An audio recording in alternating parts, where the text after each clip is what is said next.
안녕, 민규쌤입니다. 자, 이어서 이제 르네상스 살펴보도록 하겠습니다.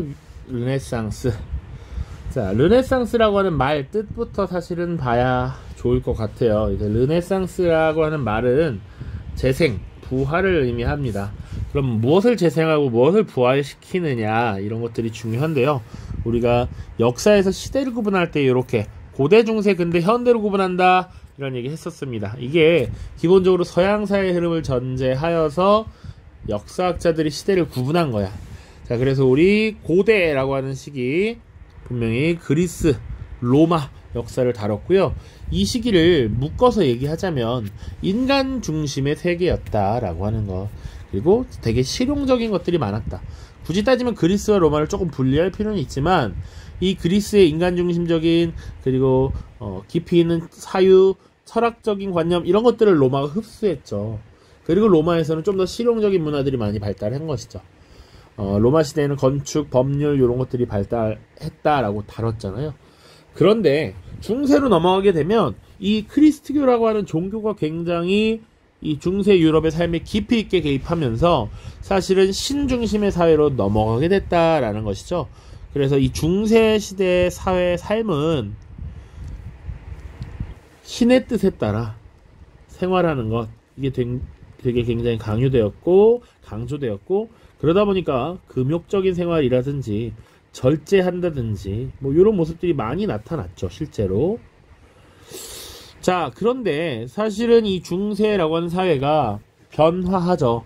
십자군 전쟁을 거치면서 이 교황, 신의 권리, 권한 이런 것들에 대한 의구심도 생겨나고요. 교황의 권위는 점점 떨어지고 있습니다. 자, 그리고 교역이 발달하고 도시가 성장하면서 인간의 그런 욕구, 욕망 이런 것들이 계속 더욱 표출되고 강화되는 추세에 다다르게 되죠. 그러다 보니까 기존의 이 신중심의 사회에서 과거 인간에 대한 사유, 철학, 인간 중심의 사회였던 그리스 로마 시대로 돌아가자. 그 당시의 문화 이런 것들을 통해서 우리의 삶 이런 것들에 대해서 깊이 있게 고찰하자. 지금 우리의 이런 욕망, 욕구, 세속적인 것들을 과거 고대 그리스 로마에서 충족시키려는 이런 움직임 이런 것들을 모두 르네상스라고 표현을 합니다. 그래서 인간은 개성이 있고 합리적인 존재이고 그리고 사실 개개인마다 욕구, 욕망을 갖고 있어. 이런 것들을 과거 고전 문화에서 찾겠다라는 것이죠. 그동안 억눌려 있었던 신의 뜻에 따라 참고 억눌려 있었던 것이 폭발하게 되는 것입니다. 그것이 가장 먼저 시작된 것이 이탈리아고요. 이탈리아 지역의 르네상스가 어떻게 발달할 수 있었고 어떤 특징을 갖고 있는지, 대표적인 작품은 무엇이 있는지 간단하게 살펴보도록 하죠. 자, 이탈리아 지역에서 르네상스가 크게 일어났던 배경입니다. 배경. 일단 이탈리아 자체가 옛 로마 제국의 중심지였다라고 하는 것이죠. 그러다 보니 고전의 문화가 다수 남아있었다라고 하는 것. 당연히 그럴 수밖에 없겠죠. 고대 로마의 옛 터전이니까. 자, 그리고 비잔티움 제국이 멸망하면서 당시 비잔티움 제국에 있었던 학자들이 다수 이주를 해왔습니다. 이것이 어떤 의미냐? 즉 일단 비잔티움 제국이 누구에게 멸망합니까? 바로 오스만 제국에 의해 멸망하죠. 이 오스만 제국은 어떤 종교를 기초로 하는 국가? 바로 이슬람이죠. 지금 비잔티움 제국은 물론 동서 교회가 분열되면서 그리스 정교를 믿고 있지만 큰 범위 안에서는 크리스트교 문화권이 있죠. 그러다 보니까 이 사람들이 서유럽 세계로 들어오는 건 당연하고 비잔티움 제국 자체가 애초에 그리스어를 사용하면서 그리스 문화가 잘 보존되어 있었다라는 것이지. 그렇기 때문에 이 비잔티움 제국의 학자들이 유입된다는 것이 이탈리아의 문화적인 그런 자극을 줄 수 있었다라는 것이죠. 자, 또 이탈리아 북부 지역의 상인들 그리고 이 도시국가의 군주들이 문화 예술에 대한 후원을 아끼지 않습니다. 그것을 통해서 자신을 과시하려는 목적이 있었습니다. 자, 이들은 대략 동방무역을 통해서 막대한 부를 축적하고 권력을 행사할 수 있었습니다. 그렇기 때문에 이 예술가들을 후원함으로써 자신들의 영향력을 과시하고 내가 이렇게 교양 있고 문화에 조예가 깊은 것이다, 깊은 사람이다, 이런 걸 강조할 수 있다라는 것이죠. 자, 이렇게 이탈리아 지역에서 나타난 르네상스 어떤 특징을 갖고 있느냐? 인문주의라고 하는 겁니다. 사람을 근본으로 두고 사람 하나하나를 굉장히 깊이 있게 관찰하는 이런 모습이 나타난다. 인간은 개성적인 존재이고요. 그래서 그 개성을 우리가 다 파악하고 표현할 수 있어야 한다. 있는 그대로의 아름다움을 굉장히 중요시합니다.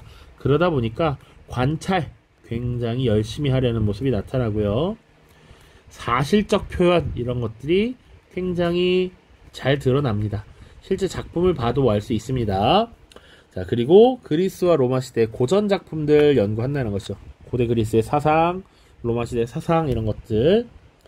자, 그래서 등장하는 여러 작품들 그리고 여러 예술가들 우리가 사례를 봐야 하는데, 우리 교과서 외에 수능 특강에 있는 자료도 지금 추가를 해놨습니다. 자, 인문주의라고 하는 혹은 인문주의자라고 표현하는데 사람에 대한 관심 이런 것들을 잘 예술적으로 표현한 것이라고 보면 되는데, 페트라르카라고 하는 인물 깐초니에레라는 작품을 썼고요. 서정시로 유명했습니다. 작품 이름까지 알아야 될까 싶긴 한데 기출에 언급된 적은 있습니다. 물론 이걸 알아야 푸는 문제는 아니지만. 자, 그리고 보카치오의 데카메론이라는 작품이 있습니다. 교과서에 실려 있습니다. 자, 그리고 마키아벨리의 군주론입니다. 마키아벨리의 군주론. 사람, 국왕, 개인, 군주, 제후, 상인들 이런 것들에 대한 관심이야. 그러니까 이 마키아벨리라고 하는 인물이 활약했을 때는 이탈리아의 여러 도시국가들이 서로 성장하면서 경쟁하던 시기였고, 어떻게 하면 이 군주로서 국가를 잘 운영할 수 있는가, 그리고 더 강력해질 수 있는가, 이런 것들을 정리해 놓은 것이죠. 그래서 마키아벨리가 되게 굉장한 자신의 연구, 관찰 이런 것들을 통해서 써낸 명저라고 볼 수 있습니다. 군주론 잘 기억해 두시고요. 나중에 또 계몽사상의 등장 이후에 프리드리히의 반 마키아벨리론 뭐 이런 책도 또 있으니까 같이 기억을 해두면 좋을 것 같아요.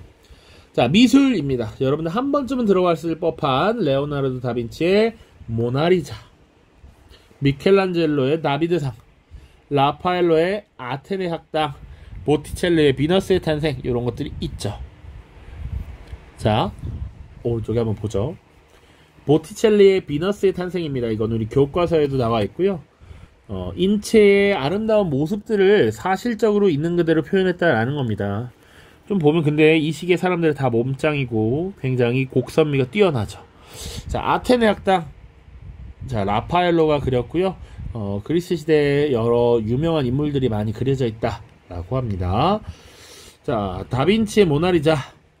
약간 진짜 현대 사실적인 이런 모습이 나타나 있죠. 그래서 눈썹이 부족한 사람들이 눈썹 문신도 하고요. 자, 미켈란젤로의 다비드상 보시면 헐벗고 있는 인체, 이 인체를 디테일하게 관찰했다라는 게 보여지죠. 근육이나 이런 것들의 모습, 머리카락의 모습, 코, 눈, 코, 입 모두 다 마찬가지입니다.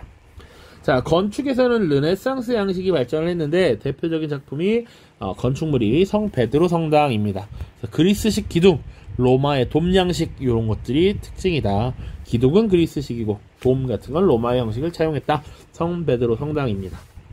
자, 이게 굉장히 유명합니다. 그리고 나중에 종교개혁도 한 번 더 언급이 될 텐데, 이 성 베드로 성당을 더 늘리기 위해서, 증축하기 위해서 당시 교황 레오 10세가 면벌부를 판매해서 문제가 되기도 했죠. 성 베드로 성당.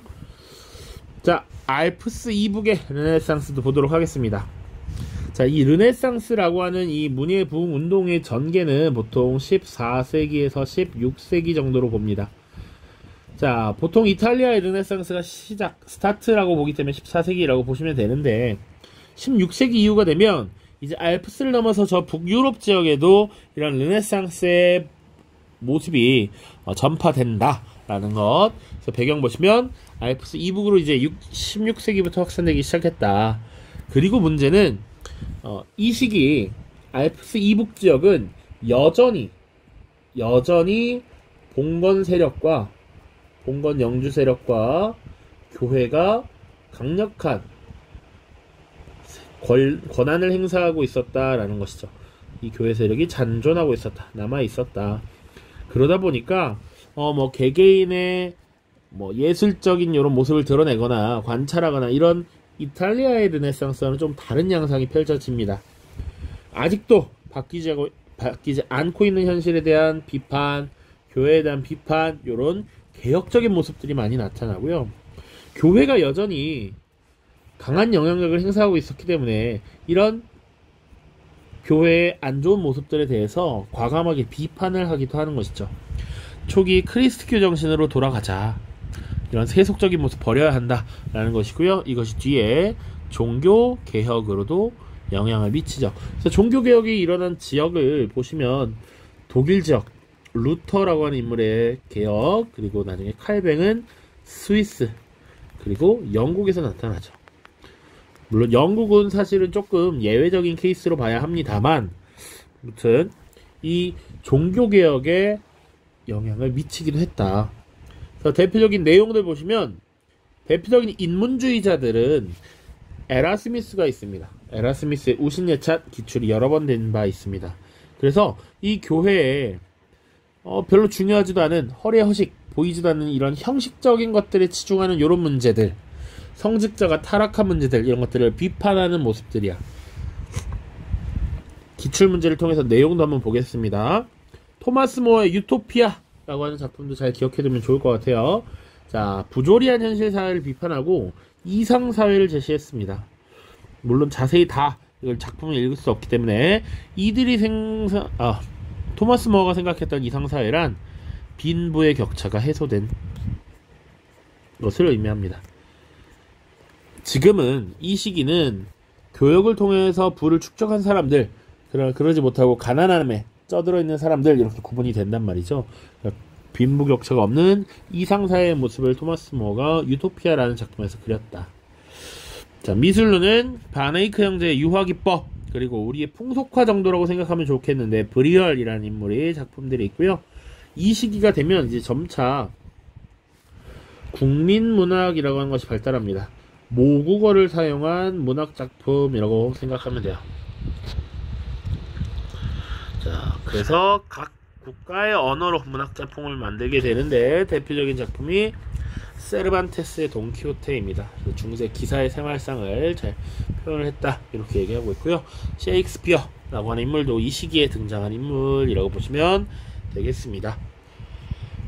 자, 르네상스는 주요 인물들, 그리고 작품들, 그리고 이탈리아 지역과 알프스 이북의 북유럽 지역의 특징을 비교하는 것, 요 정도만 알고 계시면 충분할 것 같습니다. 자, 마지막으로 이 시기에 과학기술 또한 발달을 했습니다. 자연을 세밀히 관찰하고 탐구하는 르네상스 정신의 영향이라고 보시면 되겠고요. 특히 동방지역의 무역과 교역을 통해서 화약이나 나침반이 들어오게 되는데 이것을 개량하여 성공적으로 활용을 하고요. 그리고 구텐베르크라고 하는 인물이 고안한 활판인 제술, 이런 것들이 또 르네상스 정신이 확장되는 데 큰 영향을 미쳤습니다. 자, 구체적인 내용을 조금만 써보면요. 화약이라고 하는 것은 전쟁의 양상을 변모시켰습니다. 분명 우리 지난 시간에 백년 전쟁에서 다뤘습니다. 그래서 어떤 계층이 몰락한다, 중무장하고 칼이나 창을 들고 싸우는 기사계층이 몰락하게 된다 라고 했죠. 나침반 계량은 어떤 영향을 미쳤을까요? 나침반 계량은 이제 방향에 대한 감각을 익히게 되면서 이것이 신항로 개척에 큰 영향을 주게 되죠. 보통 항해술이라고 표현하죠. 항해술의 발달을 촉진하면서 신항로 개척에 영향을 주었다. 활판인쇄술은 대량으로 어떤 책, 도서를 찍어낼 수 있고 문서를 찍어낼 수 있었기 때문에 르네상스 시기 문학작품의 전파, 문학작품의 확장, 이런 것들 당연히 미쳤을 것이고요. 특히 종교개혁 시기에 루터의 95개 조방반문을 비롯한 여러 논문들이 확산되는데 영향을 미쳤습니다. 요 정도는 기본으로 알고 계셔야 한다. 자, 오른쪽에 작품을 쓱 봤고요. 여러분들이 개인적으로 보면서 이 르네상스 시기의 예술 작품을 보면 어떠한 것들이 느껴지는지 한번 자신의 생각을 간단하게 작성을 해보셨으면 좋겠고요. 지금 여기서 제시한 작품 외에도 또 유명한 작품들이 많죠. 그것들 한번 찾아서 작성을 해보는 시간을 가지면 되겠습니다. 저 교과서 잠깐 보겠습니다. 자, 교과서 128쪽부터 보겠습니다. 이탈리아 르네상스 나와 있고요. 자, 간단하게 보면서 넘어가죠. 르네상스의 개념 먼저 나와 있네요. 14, 15세기에 봉건사회 질서가 흔들리고 교회의 권위가 쇠퇴하면서 인간의 개성과 합리성 그리고 세속적 욕구를 그리스 로마의 고전 문화에서 찾으려고 했던 문화운동, 이것이 르네상스입니다. 그래서 재생 혹은 부활 이런 것들을 의미하는데, 어떤 것들을 재생시키고 부활시키느냐, 고대 그리스 로마 시기의 문화, 이런 인간을 중심으로 한 문화를 다시 일으키자라는 것이죠. 그래서 이탈리아 지역에서 르네상스가 발달할 수 있었던 배경 나와 있습니다. 세 가지 우리 프린트에서 살펴본 내용이 있으니까 보시고요. 인문주의라고 하는 것 발전했다. 그래서 인문주의의 개념을 다시 한번 보면 사람다움을 뜻하는 휴머니타스에서 나온 말로 인간에 대한 본성을 적극적으로 탐구하려는 정신, 그리고 이것에 대한 학습, 이런 것을 의미합니다. 대표적으로 이제 여러 인물들과 작품을 보는데 페트라르카, 보카치오의 데카메론, 마키아벨리아의 군주론, 이런 것들 나와 있죠. 자, 그런데 밑에 작품이 나와 있습니다. 그래서 보카치오의 데카메론 보시면 내가 남성으로서 여성을 좋아하는 것, 이런 거 기본적인 본성이다. 이걸 어떻게 하겠는가?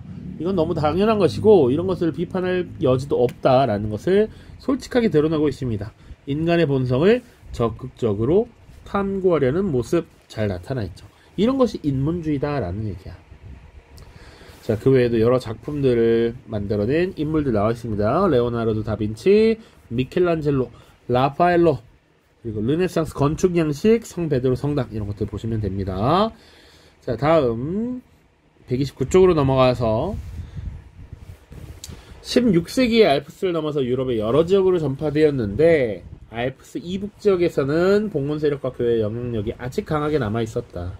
그래서 인간의 본성을 탐구하고 이를 표현하려는 인문주의자들은 이런 교회, 우리의 인간의 본성을 억누르려고 하는 이 교회의 비판적인 모습을 보였다라는 것이죠.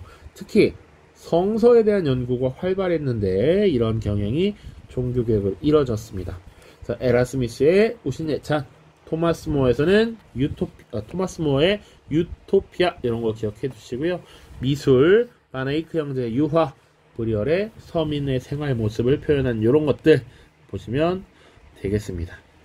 우신예찬은 이따 기출문제 있으니까 넘어가고요. 회화 작품 이렇게 보시면 되고, 밑에 국민문학이 발달했다. 그래서 세르반테스의 돈키호테, 세익스피어의 햄릿, 그리고 화약과 나침반, 그리고 활판, 인쇄술, 이런 것들 이때 발견되었구나, 이렇게 보시면 되겠습니다. 자, 그리고 구텐베르크의 인쇄술 이라고 나와 있는데 이 인쇄술이 미친 영향 나와 있고요. 아까 르네상스와 종교개혁의 확산이라는 측면에서 의미 있다라고 했는데 추가로 인쇄술이 발달하면서 언어의 표준화가 진행되어 각국에서는 단일하고 표준적인 국어가 성립되었다라고 하는 의미도 있네요. 프린트에 하나 옮겨 넣어서 적으면 더 좋을 것 같습니다. 자, 문제 풀고 마무리할게요. 자, 프린트 100쪽입니다. 드디어 2014년 9월 모의평가 9번 문항인데요. 다음 글에 대한 설명으로 가장 적절한 것은 이라고 나왔습니다. 요즘의 교황들은 바로 나 우신 덕분에, 어리석은 신이라는 의미죠. 덕분에 누구보다도 우아한 생활을 하고 있다. 그들은 연극이나 다름없는 화려한 교회 의식을 통해서 축복이나 저주의 말을 하고 감시의 눈만 번쩍이면 그것으로 그리스도에게 충분히 충성했다고 여긴다.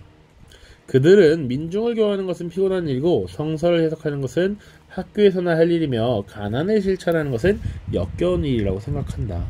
지금 이 어리석은 신 때문에 교황들은 세속적으로 타락하고 종교의 기본적인 태도 모습들을 잃어버렸다라고 비판을 하고 있는 것이죠.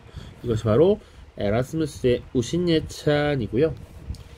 자, 보기 보시면 트리엔트 공의에서 발표되었다 라고 되어 있는데, 요것은 다음 시간인 종교개혁에서 다룰 텐데, 1545년부터 1563년까지 이루어진 종교회의입니다. 선생님이 수업 때 강조했던 시험에 나올 수 있는 종교회의, 공의의 4가지 중에 마지막에 해당하고요.